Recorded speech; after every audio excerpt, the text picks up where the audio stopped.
Welcome back, All Sports Western New York. My old buddy Jack Armstrong in studio. We flew him down from Toronto just for this event. Well, we're live at the Olympics, so getting you from Toronto was nothing, Jack. I live in Lewiston. That's I okay. know. I was trying to come on. You couldn't have gone along with it. You're an international broadcaster now. It's great to see you. Pleasure to be here. We used to do so many things together. Of course, you coached at Niagara. You did a lot of stuff with us at Empire Sports. Now you're up on radio in Toronto. You're doing Raptors. So you have no. If somebody says what's keeping you busy, you've got plenty keeping you busy. Yeah, it's been great. I do TV for the TSN, radio for TSN as well, and with the Raptors with NBA TV, and still do a little college basketball as well. So keeps me quite busy, and we've played the third most road games in the NBA. We've had 28 road games already. So this time of year has been actually quite hectic. I haven't been home all that much, but it's good to be here today with you, Bob. And you have 3 sons in high school. Yeah, all at Canisius High School. So it's. What, you get a little something off the tuition for mentioning the high school? No such thing. I mean, no discount whatsoever. Oh, I'm sure there's not. Actually, our owner, Phil Arno, his sons go to Canisius, so that's in case he gets a discount.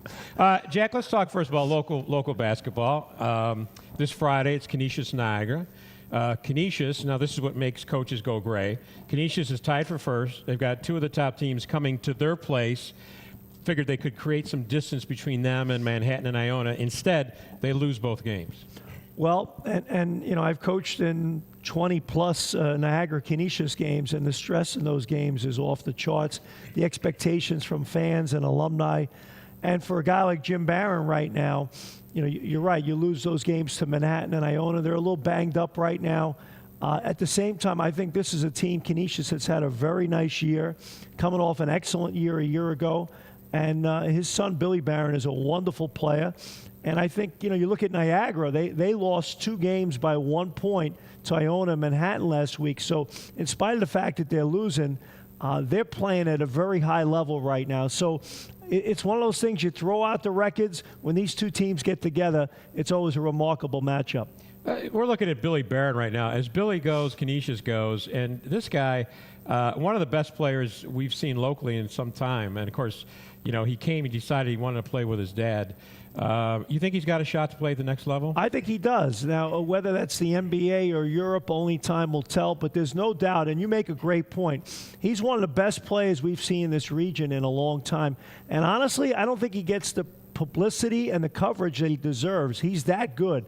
I think he's a remarkable player. He does a great job creating his own shot. He can run a team. He makes the other 4 guys he plays with better. He changes speeds. This is a guy that's a complete and total gym rat. He has a great understanding of how to play the game. And I love watching him play. I feel bad that I haven't been to see him more often, but the opportunities I've had to see him play, I marvel at his ability and his work ethic. Now let's go south a little bit. St. Bonaventure, which ironically this year, although they pounded Canisius at Bonnie, but they Niagara almost knocked them off here, and UB did defeat them. St. Bonaventure, they play at a high level against many of the teams in their league. For whatever reason, they've played at the level of some of the teams up here. No knock on the teams up here, but the Atlantic 10 is a conference, a bigger conference. What about the Bonnies? They've fallen a little bit off our radar. Well, they've had a pretty good year, and when you look at they're having a winning season right now.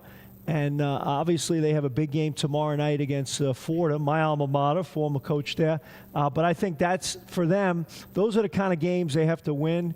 Then they're on the road at George Mason on Saturday. George Mason at the bottom of the Atlantic 10 right now. Again, another game that they got to get. But I think, when you look at the St. Bonaventure job in 2014, that's not an easy place to win, particularly in the conference that they're in. And I think their coach, Mark Schmidt, has done a remarkable job there.